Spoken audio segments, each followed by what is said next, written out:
ఉప ఎన్నికల వ్యూహం విడతల వారీగా నిర్వహణకు ప్లాన్. పార్టీ మారిన సెగ్మెంట్ లో కాంగ్రెస్ ఆసక్తి. అసెంబ్లీ ఎన్నికల వరకు ఒక్కొక్కటిగా పూర్తి. ముందుగా ఖైరతాబాద్ స్టేషన్ గన్పూర్ మొగ్గు. సీఎం రేవంత్ రెడ్డి న్యాయ స్ట్రాటజీ. ఎమ్మెల్యేలకు పార్టీ లైన్ క్లియర్. ఏఐసీసీ నుంచి పాజిటివ్ స్పందన అంటూ చూస్తా ఉన్నాం. సో ఇక్కడ రాబోయే ఉప ఎన్నికలు ఒకటి ఖైరతాబాద్ రాబోతుంది, అదేవిధంగా ఇంకొకటి స్టేషన్ గన్పూర్ రాబోతుంది. ఇక్కడ విషయం ఏంటి అంటే ఖైరతాబాద్లో 3 బలంగా ఉన్నాయి. బీఆర్ఎస్ పార్టీ ఎవరికి బీఆర్ఎస్ పార్టీ బలంగానే ఉంది, ఎందుకంటే బీఆర్ఎస్ పార్టీ అభ్యర్థి కదా కాంగ్రెస్ పార్టీ చేరింది కాబట్టి బీఆర్ఎస్ పార్టీ కూడా బలంగానే ఉంది. సో దానిలో మన్నె గోవర్ధన్ రెడ్డి ట్రై చేస్తున్నా తెలుస్తుంది, మరి ఇంకెవరైనా ట్రై చేస్తారు లేదా తెలియదు. ఒకటి. రెండోది బీజేపీ నుంచి చింతల రామచంద్రారెడ్డి ఆల్రెడీ గతంలో 2014 నుంచి 2018 వరకు ఎమ్మెల్యే ఉన్నాడు. 2018లో 35,000 ఓట్లు వస్తే 2023లో 35,000 ఓట్లు రావడం జరిగింది. సో ఆ తర్వాత కాంగ్రెస్ పార్టీ గతంలో విజయారెడ్డి పోటీ చేసింది, దానం నాగేందర్ రెడ్డి మీద ఓడిపోయింది. సో ఇప్పుడు దానం నాగేందరే రేస్లో ఉన్నారు కాబట్టి ఆయన కూడా సిట్టింగ్ కాబట్టి అక్కడ కూడా కొంత బలంగానే ఉంటుంది. 3 ఖైరతాబాద్లో త్రిముఖ పోరు కనబడే అవకాశం అయితే కనబడతా ఉంది. సో ఖచ్చితంగా ఖైరతాబాద్లో 3 పార్టీలు కూడా సర్వశక్తులు ఓడుతాయి అనేది వాస్తవం.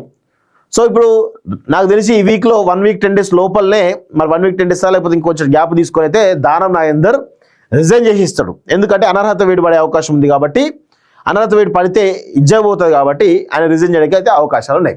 ఇక స్టేషన్ గన్పూర్ విషయానికి వచ్చినట్లయితే కడియం శ్రీహరి రిజైన్ చేస్తాడు. కడియం శ్రీహరి రిజైన్ చేసేసి ఆడ పోటీ చేస్తాడు, మళ్ళీ కాంగ్రెస్ పార్టీ నుంచి పోటీ చేస్తాడు. కొంచెం బలమైనటువంటి వ్యక్తి. ఇక్కడ ఇంకొక విషయం ఏంటంటే బీఆర్ఎస్ నుంచి ఎవరు తాటికొండ రాజే ఉంటాడు. తాటికొండ రాజే ఆల్రెడీ అక్కడ కూడా పెద్ద ఎత్తున బలంగానే ఉంటారు. సో ఇక్కడ బీజేపీ కొంచెం వీక్. నాకు తెలిసి బీజేపీ టికెట్ ఆరు రమేష్కి ఇస్తాడు. ఈ ఆరు రమేష్కి ఇచ్చినట్టే ఇక బొంద పెట్టుకున్నట్టు వాళ్ళు. ఎందుకంటే ఆరు రమేష్కు ఇక మండలానికో మంచం అని చెప్పేసి ఒక ట్యాగ్ లైన్ ఆయనకు చాలా పెద్ద ఎత్తున ఉన్నది. సో మండలానికో మంచం అని చెప్పేసి ఆయన బాగా పెద్ద ఎత్తున ఇది వర్ధనపేటకు పోతే గట్టిగా పిలుస్తారు. సో అది అందరికీ వాస్తవమే. సో ఇక బీజేపీ టికెట్ ఇచ్చినా ఇక్కడ కనీసం డిపాజిట్ కూడా రాదు. ఎవరికి ఆరు రమేష్కి డిపాజిట్ కూడా రాదు 100%.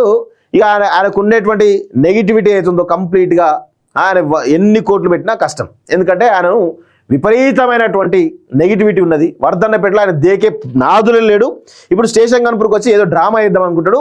ఇక బీజేపీ ఆశలు వదులుకోవాల్సిన సీట్ అయితే స్టేషన్ గన్పూర్. ఎంత పోరాడినా డిపాజిట్ రాదు, వాస్తవం ఇది.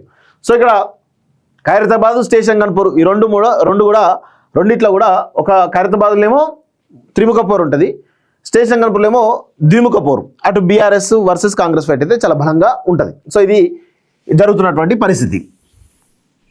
సో ఇక్కడ నాకు తెలిసి తమిళనాడు ఎలక్షన్స్ ఏప్రిల్లో ఉన్నాయి.